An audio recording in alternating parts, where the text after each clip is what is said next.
gabadhu si toos ah ayay u noqon jirtay qof aan la arki karin mar kasta oo roob da'o. maalintaas kadib tijaabooyin badan ayay ogaatay in cidina aysan arki karin. markaas mar kasta oo ay qarsoonto waxay samayn jirtay waxyaabo aysan caadi ahaan ku dhiiran karin. maalintaas waxay si toos ah ugu fadhiisatay miiska xafiiska madaxeeda. waxay rabtay inay aragto sida uu madaxu u shaqeeyo.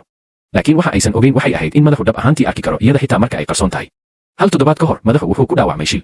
gabadha ayaa siisay kabri si ay u badbaadiso noloshiisa. markii hore madaxu wuxuu moodayay inuu mala awaalayo. laakiin wuxuu ogaaday inuusan keliya arki karin gabadha balse uu sidoo kale maqli karo iyadoo agtiisa hadlaysa. isla waqtigaas xoghayntii ayaa soo gashay xafiiska iyadoo madaxii siisay xabad keeg ah. kadib waxay sheegtay in dharkeedu ka qoyay roobka waxayna weydiisatay haddii madaxu amaahin karo jaakadiisa. gabadhu aad ayay ula yaabtay markii ay taas aragtay.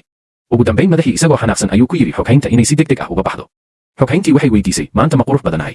markii ay taas maqashay gabadhii way is-elin weysay waxayna ku jeesjeestay inay fool xun tahay iyadoo sheegtay inay iyadu tahay gabar kalsooni badan oo qurux badan. markii uu taas maqlay madaxii si kama ah ayuu biyihii ugu tufay xoghayntii.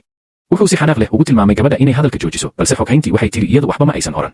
kadib gabadhii waxay mar kale ka hor qaaday hees iyadoo hor taagan madaxii balse heestii ay qaaday si aad u xun ayay u heestay ilaa madaxii dhegaha qabsaday. ugu dambayn isagoo xanaaqsan ayuu gabadhii ku yidhi inay aamusto. laakiin xoghayntii waxay mooday inuu iyada canaananayo. taasna waxay cabsi gelisay gabadhii ag taagnaa. waxaas oo dhan waxay dhaceen hal toddobaad ka hor. gabadhu waxay nin oday ah kula kulantay bannaanka maqaaxi kafeega laga cabo. odaygii wuxuu rabay inuu gabadha ka iibiyo jijin wuxuuna sheegay in jijintu nasiib wanaagsan keento. gabadhu markiiba waxay ku iibsatay hal eber dollar oo Maraykan ah. isla waqtigaas bilig ayaa irka kaga dhacday gabadha laakiin wax dhaawac ah ma gaarin. waxay u malaysay in jijintu badbaadisay.